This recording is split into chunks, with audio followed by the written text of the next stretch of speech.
end the persistent conflict in the Democratic Republic of Congo by all means. At the opening meeting between some rebel groups and the East Africa community here in Nairobi, dubbed Nairobi 3, the heads of state called for a ceasefire to the escalating war in eastern DRC. The president's committed to send troops to push out insurgents if peace calls are not heeded to. NTV senior political affairs reporter Kennedy Mureithi attended the meeting. Your Excellencies, there could be a ray of hope in the quest to silence the guns and end incessant conflicts that have rocked the eastern part of the Democratic Republic of Congo for decades.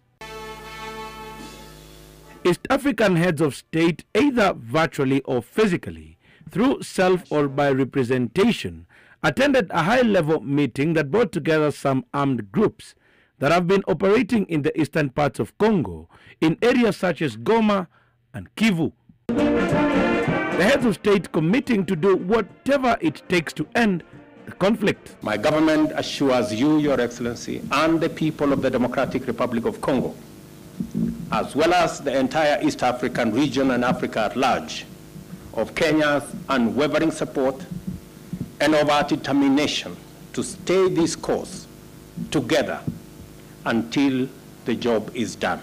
The primary reason for this persistent crisis is the failure to implement the many agreements that have been reached at various levels and at different times in past years.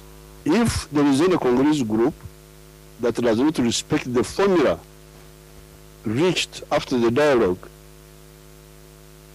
the combined resources of East Africa will be brought down to bear on them.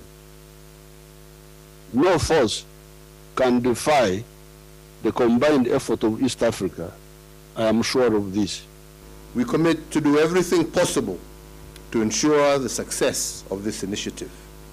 The Eastern African Community states took over the role of mediation when Congo was fully integrated into the East Africa community, and since Kenya's former President Uhuru Kenyatta has been leading the peace process that has since seen parties involved agree to talks.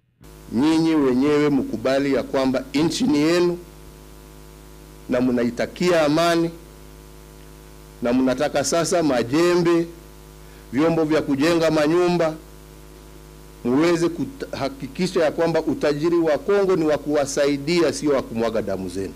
One of the main groups that has been the bone of contention is the March 23 movement, better known as M23, whose backing has been placed on some East African states.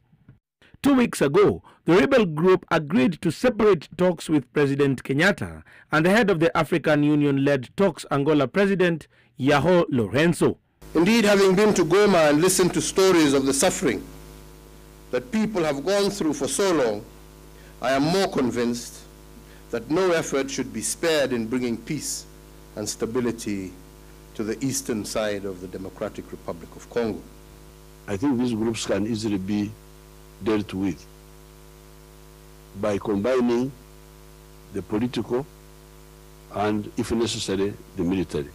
President William Ruto has committed to playing a key role in the realization of peace in the DRC. Kenya has already sent a battalion to the East African country in readiness for combat if rebels do not back down and conform to resolutions of the peace process. We cannot afford to lose the opportunity of our lifetime at the altar of conflicts that we can resolve.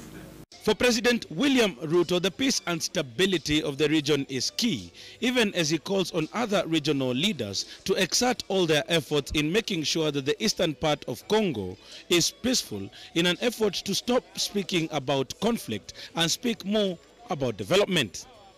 Kennedy Mureithi, NTV at the Safari Park in Nairobi County.